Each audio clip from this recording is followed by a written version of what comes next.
Si j'ai choisi ce titre, c'est justement parce qu'il est suffisamment général pour essayer d'illustrer ce qui a été mon ambition, je ne sais pas si je suis arrivé, de raconter un morceau d'existence et de jeter un petit coup de projecteur sur la société d'aujourd'hui.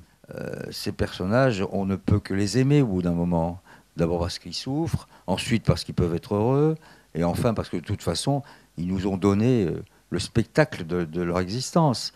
Et moi, je crois à l'empathie, effectivement. Je ne crois pas qu'on puisse vivre, comme le fait dans la première partie du livre Marcus Marcus, dans une isolation froide et stérile, et stérilisante.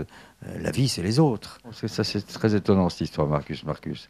D'abord, c'est un nom qui ne veut rien dire, donc c'est inventé, c'est une invention. Il s'invente une identité, il ne s'appelle absolument pas comme ça, bien sûr. Mais je suis parti du principe qui est celui de Hitchcock. Vous connaissez tous et toutes, j'imagine, cet immense metteur en scène, qui disait, pour que le film soit réussi, il faut que le méchant soit réussi. Et donc, c'est un type qui a un don très précis de savoir parler, savoir interroger et aller chercher chez les gens leur vérité, au point qu'il est devenu une superstar.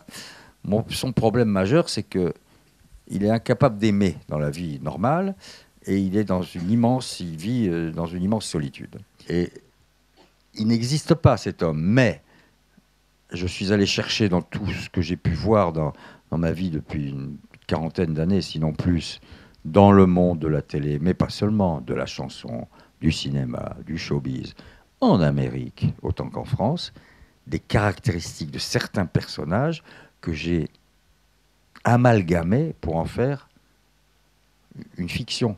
Il faut bien comprendre qu'un roman, ça n'est pas la réalité, heureusement. Ce n'est pas un documentaire. On invente, on ajoute donc les petites pièces de la mosaïque pour faire un personnage.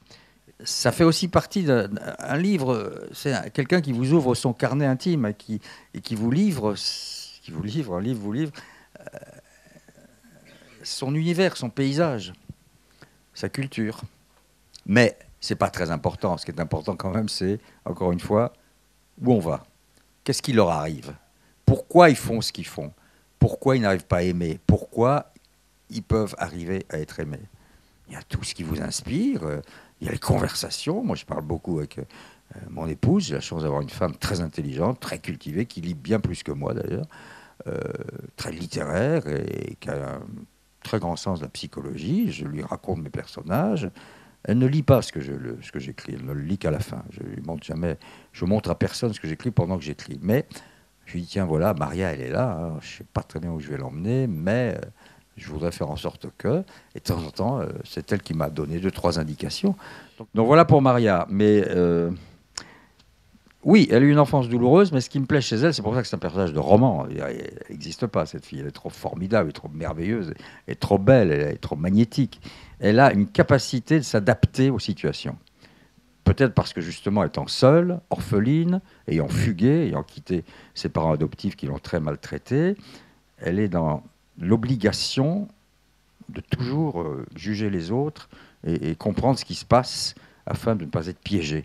Elle se méfie des hommes, sauf que dès le début du livre, le premier homme, un des premiers hommes qu'elle rencontre, lui démontre que la générosité, ça existe. Et elle est, selon moi, enfin j'espère qu'elle est très émouvante. On a envie de la suivre, j'espère qu'on a envie de la suivre. Et par conséquent, lorsque le premier chapitre s'achève et que j'entame un second chapitre sur un deuxième personnage, j'ai envie de la retrouver. Et je crois qu'elle est ce qu'on appelle le fil rouge du récit. Alors Caroline, c'est une autre femme, elle a 30 ans, c'est une Française telle que je les aime, c'est-à-dire élégante, harmonieuse, équilibrée, ayant vécu... une vie jusqu'ici à peu près normale, et qui est tombée folle amoureuse d'un homme qu'elle croit être l'homme de sa vie. Et pour l'homme de sa vie, elle a tout brisé, son mariage très conventionnel, un petit scandale, et elle vit avec cet homme depuis 1 an, et il va l'abandonner de façon très brutale et très violente. Donc Caroline a 30 ans, est victime d'une blessure. Donc c'est ça qui va unifier tous mes personnages, qui sont tous, d'une manière ou d'une autre, été victimes d'une chute, d'une rupture. Mais elle est aussi, je crois, une représentation de ce que je vous dis, une certaine élégance française, euh, une manière d'être et de vivre. Très souvent, j'entends parler, ou je lis les anglo-saxons, les anglais, les américains, qui disent elles ont, en parlant des françaises, un je ne sais quoi. Une très belle expression qui ne veut rien dire, mais ce charme en plus, cette vision de l'existence, cette manière de se projeter dans les difficultés du quotidien. Et j'ai voulu en faire un portrait, car je connais beaucoup de femmes comme elle. C'est dans les moments de crise ou de rupture, de découverte, de rencontre, qu'on peut créer un récit. La banalité, le quotidien, la vie courante, il y a des écrivains qui savent l'utiliser de façon admirable. Moi, ce qui m'intéresse justement, c'est les situations un peu exceptionnelles, un peu différentes. Donc, mais encore une fois, tout se mélange, toutes les influences se mélangent, parce que je vous parlais tout à l'heure, Alexandre Dumas, qui est quand même un des maîtres absolus du récit, d'un Français. Les Trois Mousquetaires, c'est le plus beau western qu'on ait jamais écrit. Jamais. D'ailleurs, c'est le pionnier du western. Toute la construction des westerns, des films américains, donc, repose sur les lois et les règles fondamentales d'Alexandre Dumas. Les Américains ont une force, c'est qu'ils ont le culot de prendre des sujets très vastes, beaucoup de personnages, et d'aller chercher des situations parfois invraisemblables, mais qui vous passionnent. Bon. Ils ne sont pas les seuls. Nous avons des très grands romanciers en France, au XIXe et au XXe siècle. Mais, effectivement, il y a une tradition dans le roman anglo-saxon, encore une fois, d'itinéraire, du voyage. Mais l'itinéraire, pas seulement concret, le voyage aussi mental et sentimental. C'est-à-dire l'idée que vous prenez quelqu'un ou quelques-uns au départ et vous l'amenez quelque part et il n'est plus le même à l'arrivée. Donc, oui, c'est-à-dire que l'autobiographie est beaucoup plus déguisée dans ce livre que dans les autres, puisque ce sont des personnages qui ne me ressemblent pas, ce sont deux femmes et un homme, des éléments que j'ai inventés, des scènes de violence ou des scènes comiques, bref, que je n'ai pas vécu moi. Mais en même temps, vous savez, un romancier, un écrivain, quel qu'il soit, ça ne s'arrête pas à ma petite personne, se met toujours dans tout ce qu'il raconte. D'une manière ou d'une autre, il va puiser dans sa mémoire, dans ses souvenirs, dans ses émotions, dans ses réflexions, dans sa vision du monde, et il le retransmet, soit à la première personne de façon un peu autobiographique, en racontant son enfance ou sa jeunesse, soit, c'est le cas dans ce livre, en élargissant le champ d'action et le paysage humain. Il est évident que lorsqu'on est sorti d'avoir frôlé la mort ou d'avoir chuté au plan psychologique et physique dans une dépression, si on en tire quelques leçons, et il faut, si on ne tire pas les leçons d'une maladie, c'est qu'on est un imbécile, oui, on va vers évidemment plus de modestie, de sérénité, de sagesse, de capacité de relativiser beaucoup plus, de comprendre ce qui est grave et ce qui n'est pas grave. C'est Blaise Pascal, qui disait « Il existe un bon usage de la maladie ». Alors, à sortir de mes deux maladies, j'ai essayé d'en faire un bon usage. Et j'ai pensé que, puisque j'avais cette capacité, je ne dis pas ce don ou ce talent, mais cette capacité de raconter, que c'était un reportage sur une maladie, c'était un reportage sur un voyage au bout de l'enfer, et qu'il fallait que je le raconte comme un voyage, comme un reportage.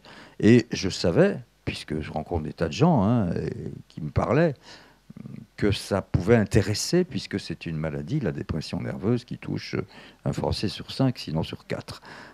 Donc, je ne l'ai pas fait pour rendre service, mais je me suis dit quand même, compte tenu du nombre de gens qui m'en parlaient, sachant que j'avais vécu cela, que peut-être je pouvais donner 3-4 indications et que ça pouvait peut-être en tout cas aider, pas forcément les dépressifs ou les déprimés, mais l'entourage. Alors, à la suite de ce bouquin, qui a eu beaucoup de retentissement, j'ai reçu je ne sais pas combien de lettres, je ne sais pas. Au point qu'au début, je me suis mis à répondre, et puis je me suis rendu compte que si je répondais à chaque lettre, je n'avais plus d'existence. Je passais ma vie à répondre à des lettres qui parfois faisaient 8 à 10 pages, de gens qui me remerciaient du livre et qui ensuite me racontaient leur épreuve. Et au fond, peut-être ne voulaient-ils pas que je leur réponde, parce que le fait que ça ait déclenché l'envie et le besoin de raconter, d'une certaine manière, c'était peut-être une petite aide. Bonsoir, monsieur Laro. Bonsoir. En fait, c'est pas une question. C'est, je voulais aussi dire que vous écrivez également des textes pour des chanteurs, tels que monsieur Hallyday, et qui sont des textes vraiment signés, enfin vraiment c'est un peu comme des romans également. Oui, j'en ai commis une ou deux, ouais. Des moins connus tels que Pardon, qui est magnifique. Tout à l'heure, on parlait de aimer Bah oui. et ben voilà, voilà, je vous souhaite d'entendre un jour cette magnifique chanson Pardon. Voilà. Merci monsieur, vous êtes très très aimable. Ah oui, non mais une parole de chanson, on peut dire beaucoup de choses en 3 minutes. Hein. Mais c'est un exercice très difficile, la chanson, parce que... C'est un peu comme d'écrire une nouvelle, c'est un exercice difficile. Très court, très court. Quand c'est réussi, c'est formidable. Je crois qu'il faut dire qu'une seule chose, d'ailleurs. Il ne faut pas essayer d'en dire trop. Il ne vous a pas échappé qu'à la fin du livre, il y a un quatrain en italique. Ah, alors qui l'a écrit, ça? Écoutez, je ne sais pas. Ah. Et vous allez me le dire. Alors ça commence, je crois, pauvre Napoléon, pauvre roi Pharaon, pauvre grand disparu, gisante au Panthéon, pauvre cendre de conséquences. C'est un quatrain formidable et c'est dans une chanson de Georges Brassens. Voilà. Et il y en a comme ça 2-3. Je suis très nourri par les chansons, moi. Je trouve que c'est une richesse inouïe, la chanson française ou étrangère. Car après tout, ça n'est jamais que de la poésie mise en musique. Hein. Les paroles de Brassens, c'est superbe. Hein. Il n'y a pas besoin de musique, la preuve. Mais c'est ça, la poésie. Vous allez toujours chercher des mots très simples. Hein. Si vous relisez les très grands poètes, tout est clair. Hein. Simplement, c'est la manière dont vous disposez les mots. Apollinaire, qui est pour moi un des plus grands, sinon le plus grand poète français. J'ai pas vu de citation dans ce livre, j'ai mal lu. Non, on ne peut pas tout le temps citer tout le monde. J'ai cueilli ce brin de bruyère. Hein, c'est fantastique de démarrer comme ça. Je marchais le long de la Seine, un livre ancien sous le bras. Le fleuve est pareil à ma peine. Il s'écoule et ne tarit pas. Quand donc finira la semaine? Il n'y a pas un mot qui ne soit pas couramment employé dans ces 4 lignes. Mais il y a une musique. En tout cas, merci infiniment, monsieur, d'avoir partagé ce moment avec nous. C'est moi qui vous remercie. Merci beaucoup.